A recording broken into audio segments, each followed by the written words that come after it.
Hi, I'm Bliss, and today I want to tell you about the triumphs and tragedies of the Panama Canal, and what better place to do that than the Panama Canal.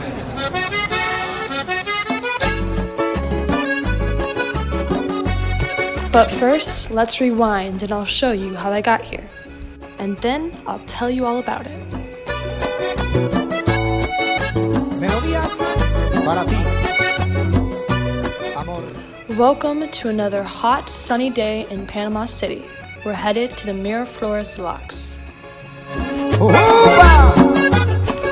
The purpose of the canal was to get ships from the Caribbean to the Pacific Ocean. With this, it could have been located in many places in Central America. The United States originally started the canal idea in Nicaragua. The French started in what is now known as Panama. The Nicaragua Canal came with a lot of potential problems. After the French gave up on the idea, the United States swooped in and brought their project for $40 million. With this, they abandoned the Nicaragua project and moved forward with the new land.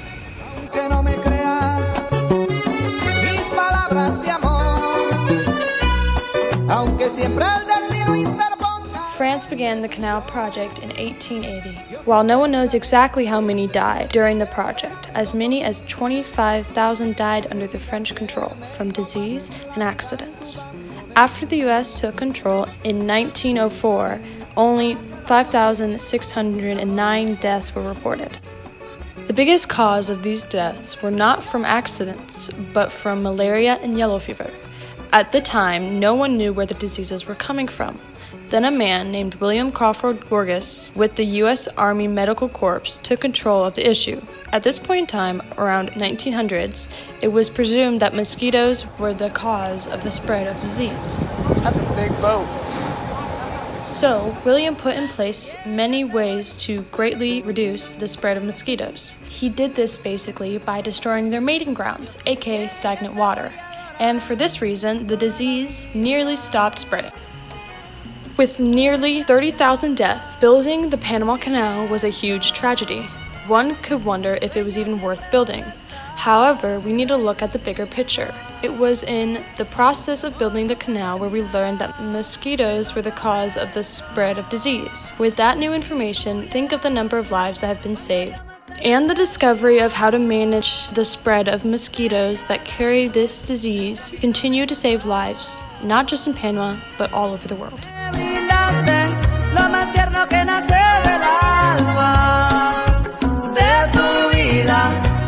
In recent years, there has been a new expansion to the canal. The original canal may have been harder to build, but it was designed and built in a way thoughtful to the environment.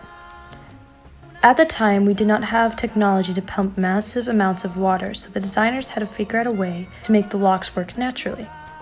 This was done by collecting rainfall and creating massive water reserves by building dams, creating what is now called Lake Gatun.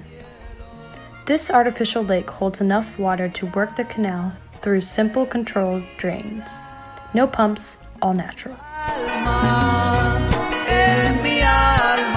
The new design needs massive pumps and complicated equipment to function, and is also powered by fossil fuels. I believe this will ultimately be seen as an environmental tragedy in the future. In closing, for the U.S., the Panama Canal was a great triumph. They took control in 1904 from the French, whose efforts failed, and succeeded in finishing what is now known as one of the 7 wonders of the modern world. But having lived in Panama, there is an aspect many do not consider. The U.S. took over the canal project only after taking control of the land that we now call Panama from Colombia in 1903, 150 years ago. This gave us control of the canal. They wrote a new constitution and gave this new land the name of Panama. But with this, the history and culture of the people in the newly named country was stripped from them. They were left like an orphan child. Panama has been known as a cultureless society because of this past. This is a tragedy that can never be erased. Thank you for watching. Have a nice day. Me pides separación.